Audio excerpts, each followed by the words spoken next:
students, how are you all? Hope you all are doing very good. So let's start our new chapter today of class 5th, which is chapter number 5, Saving Wildlife. Okay? So let's start the chapter. Wildlife is an essential part of our planet. Animals and plants form complex ecosystems that support life on Earth. Unfortunately, many species are facing threats and that endanger their survival. Human activities such as deforestation, pollution, and hunting are some of the primary reasons for these threats. By understanding the causes and effects of these activities, we can take steps to protect and conserve wildlife. So wildlife क्या है? हमारे planet का एक बहुत essential part है. Animals, plants, ये सभी मिलके कुछ कॉम्प्लेक्स इकोसिस्टम्स बनाते हैं जिसकी वजह से अर्थ पे लाइफ क्या है, सपोर्टेड है, पॉसिबल है. ओके लेकिन अनफॉर्चुनेटली क्या हो रहा है, इन प्लांट्स एंड एनिमल्स की बहुत सारी ऐसी स्पीशीज़ है जो थ्रेट यानी कि खतरे को फेस कर रही हैं जिससे उनका सर्वाइवल एंडेंजर्ड होता जा रहा है.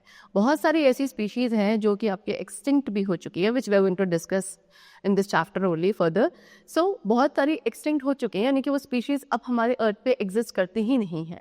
लेकिन कुछ ऐसी हैं which are on the verge to become extinct यानी कि अभी वो एंडेंजर्ड है, वो थ्रेट में है.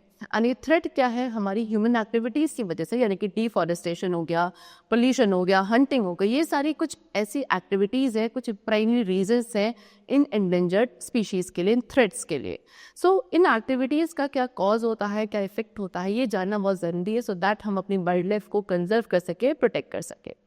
So preserving wildlife is not only about saving animals and plants but also about maintaining the balance of our ecosystem. So अगर आप क्या करते हैं, सिर्फ वाइल्ड लाइफ को प्रोटेक्ट करते हैं या प्रिजर्व करते हैं, इससे सिर्फ एनिमल्स एंड प्लांट्स प्रोटेक्ट नहीं होंगे बल्कि हमारे इकोसिस्टम का बैलेंस भी मेंटेन रहेगा. सो वाइल्ड लाइफ को प्रोटेक्ट करने का मतलब ये है कि ये जो नेचुरल सिस्टम्स है ये एक दूसरे के साथ इंटैक्ट रहेंगे एंड कंटिन्यू रहेंगे to support all life forms including human beings. So now, first of all, we have to discuss about endangered animals. Now, what are endangered animals? The species that are at high risk of becoming extinct. I told you, वो animal species जो extinct होने के high risk पे है, यानी कि वो species एक पीक पर है जहाँ वो अब क्या हो सकती है, एक्सटिंक्ट हो सके, यानी कि वो स्पीशीज बिल्कुल खत्म हो सकती हैं. ठीक है, this means their population numbers are so low that they might disappear from the earth forever. इनका पॉपुलेशन नंबर इतना लो, इतना कम है कि हो सकता है कि आने वाले टाइप पे ये अर्थ से बिल्कुल डिसअपीयर हो जाए हमेशा के लिए. Endangered species are often placed on special lists and receive legal protection to help ensure their survival.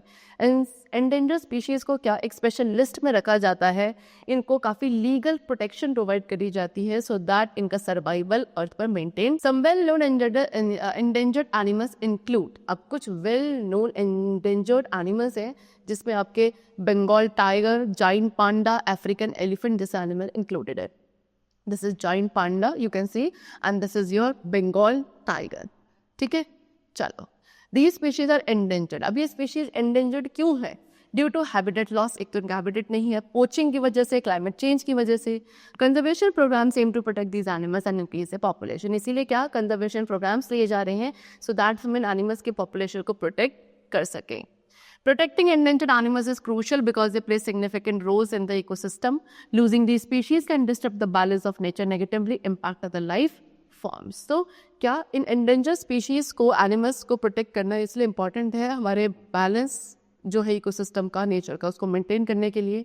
Okay, अगर इन species को हम lose कर देते हैं तो इससे हमारे nature में एक disrupt आ जाता है and बहुत सारी other life forms है जिनकी life में काफ़ी disturbance create हो सकता है. Now causes of extinction, ये extinction के क्या causes हैं? Number 1 is habitat loss. So सबसे लीडिंग कॉज जो है एक्सटिंक्शन का वो है हैबिटेट लॉस, यानी कि जब फॉरेस्ट को क्लियर कर दिया जाता है, जंगल काटे जा रहे हैं एग्रीकल्चर पर्पस के लिए, अर्बन डेवलपमेंट के लिए, लॉगिंग के लिए, उससे क्या होता है एनिमल्स अपने होम्स लूज कर देते हैं बिकॉज फॉरेस्ट ही उनके घर थे. सो सूटेबल हैबिटेट्स क्योंकि इनके पास नहीं होते हैं इसलिए इनको स्ट्रगल करना पड़ता है to find food, shelter and mates and this lead to a decline in their population. Next we come to pollution. Pollution भी वाइल्ड लाइफ को बहुत तरीके से, बहुत डिफरेंट वेज में अफेक्ट करता है, जैसे कि फैक्ट्रीज से निकलने वाले केमिकल्स, पेस्टिसाइड्स, प्लास्टिक वेस्ट, ये क्या करते हैं water, air and soil, okay, इन सभी को कंटेमिनेट करते हैं. And water, air and soil सभी कहीं ना कहीं क्या है, हैबिटेट है कुछ एनिमल्स का. जब वो कंटेमिनेट हो जाते हैं सो एनिमल्स क्या होने लगते हैं, जो एनिमल्स इन हैबिटेट्स में रहते हैं they become sick and they also even die from ingesting pollutants, ठीक है, मर भी जाता है क्योंकि वो इन पॉल्यूटेंट्स को उनको इतनी समझ होती नहीं है एंड इन पॉल्यूटेंट्स को वो खा लेते हैं, जिसकी वजह से वो टॉक्सिक एनवायरनमेंट में एक्सपोज होने की वजह से they even die. Pollution habitats को उनके डिस्ट्रॉय कर देता है, जिससे वो इनहैबिटेबल हो जाते हैं। Now next is poaching and hunting. Illegal poaching and hunting are significant threats to many species. Illegal poaching and hunting क्या है आपके significant threats है बहुत सारी species के लिए, ये भी जो चीज़ें क्या है खतरा है बहुत सारी species का, जैसे कि rhinos, elephant जैसे animals को hunt किया जाता है उनके horns and tusk के लिए, ठीक है। एंड ये जो इलीगल ट्रेड है इससे स्पीशीज कहाँ एक्सटिंक्शन के ब्रिंक पर आ चुके हैं।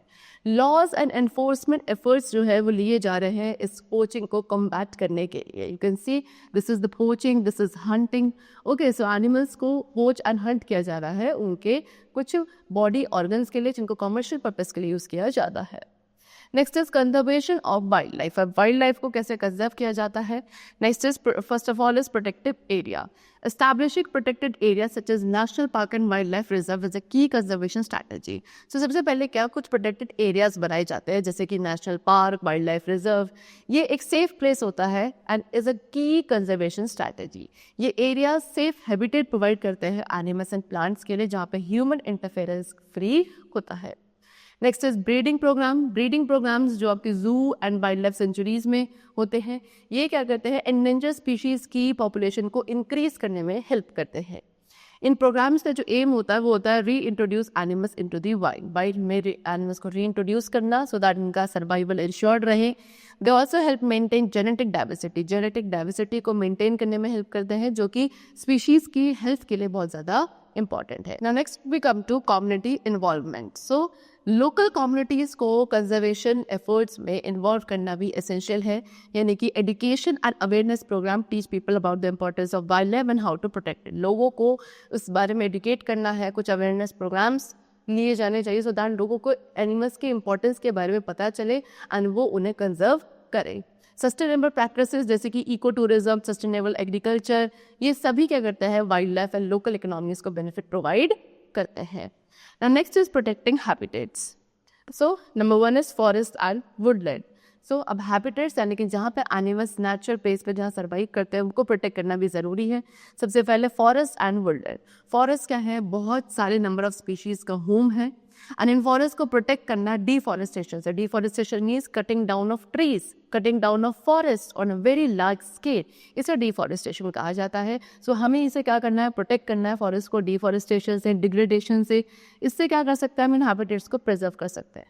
रीफॉरेस्टेशन एंड एफॉरेस्टेशन प्रोजेक्ट्स होने चाहिए जिसमें हम डैमेज फॉरेस्ट को रिस्टोर करते हैं एंड वाइल्ड लाइफ के लिए न्यू हैबिटेट्स प्रोवाइड कर सकते हैं। Next is wetlands and reverse. Wetlands and reverse भी काफ़ी क्रूशियल यानी कि इंपॉर्टेंट हैबिटेट्स है बहुत सारी स्पीशीज़ के लिए जैसे कि fish, birds, amphibians. And in सभी एरियाज़ को पोल्यूशन से प्रोटेक्ट करना है एंड डेवलपमेंट करना है सो दैट हम अपनी इकोसिस्टम को मेंटेन रख सकें। वेटलैंड्स भी क्या है एक नेचुरल वाटर फिल्टर्स है जो control system, flood control system में हेल्प करते हैं। Now next we come to coral reefs. Coral reefs क्या है मोस्ट डाइवर्स इकोसिस्टम है हमारे प्लैनेट पे। ये हैबिटेट एंड फूड प्रोवाइड करते हैं कोरल रीफ्स बहुत सारी मेरीन स्पीशीज को। ओके चलो, सो कोरल रीफ्स को पोल्यूशन से, ओवरफिशिंग से, क्लाइमेट चेंज से प्रोटेक्ट करना भी बहुत ज़रूरी है बिकॉज ये मरीन लाइफ की हेल्थ के लिए इंपॉर्टेंट है। मरीन प्रोटेक्टेड एरियाज क्या करते हैं फ्रेजाइल इकोसिस्टम को सेफगार्ड करने में हेल्प करते हैं। सो इस तरीके से क्या हम इन डिफरेंट हैबिटेट्स को प्रोटेक्ट कर सकते हैं for maintaining the wild life and also the balance of nature. Okay chalo, so that's all for today. We have completed the chapter. I hope it was very clear to you. Let's meet very soon. Till then, take care and thanks to all.